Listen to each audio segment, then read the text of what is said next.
À Marseille, dans la mer Méditerranée, nous embarquons pour découvrir un groupe d'espèces mystérieux, présents dans toutes les mers du globe, et vieux de plus de 500 millions d'années. Les Ascidies ou encore Tunisie. Il est recensé actuellement jusqu'à 1400 espèces.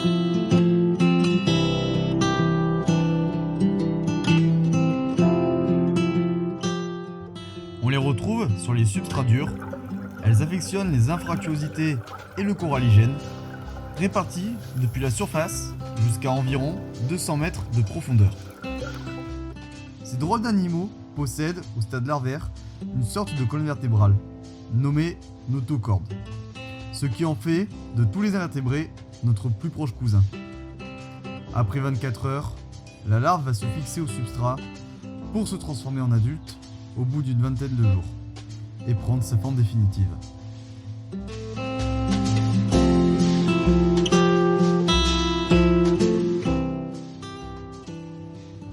Les ascidies sont de petits organismes benthiques filtreurs d'eau pouvant rarement atteindre 20 cm pour les espèces les plus grandes. Un seul d'entre eux est capable d'en filtrer jusqu'à 180 litres par jour. Ils sont constitués de différents organes qui les distinguent.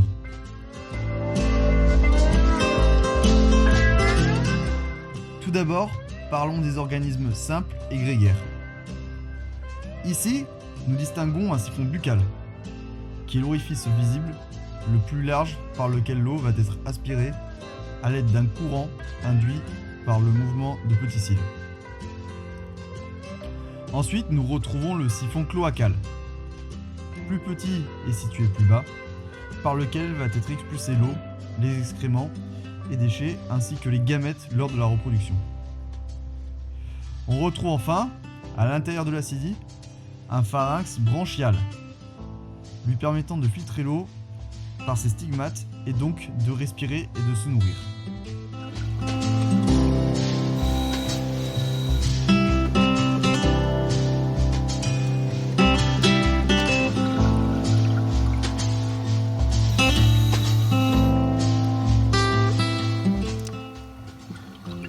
Tous les ascidies sont omnivores et se nourrissent essentiellement de plancton. Les organismes coloniaux possèdent le même fonctionnement, à la différence près qu'ils peuvent posséder un cloaque commun, plus proéminent que le siphon buccal.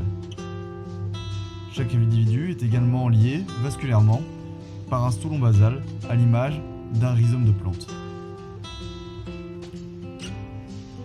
De leur côté, pas de problème avec la reproduction. Ils sont hermaphrodites. Les orifices mâles et femelles débouchent dans le cloaque où a lieu la fécondation. Les œufs sont soit expulsés, soit incubés dans la cavité. Les larves sont pélagiques avant de se fixer. Certaines espèces peuvent également se reproduire par bourgeonnement. Côté prédation, pas trop de quoi s'en faire, mais parfois, quelques vers échinidaires, notamment étoiles de mer, et oursins s'offrent une petite dégustation.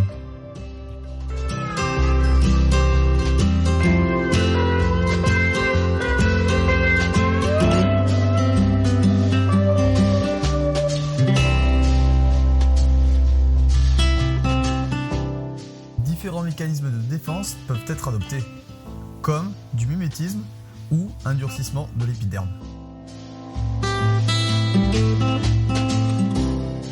Les ascidies font partie d'un écosystème complexe, le coralligène.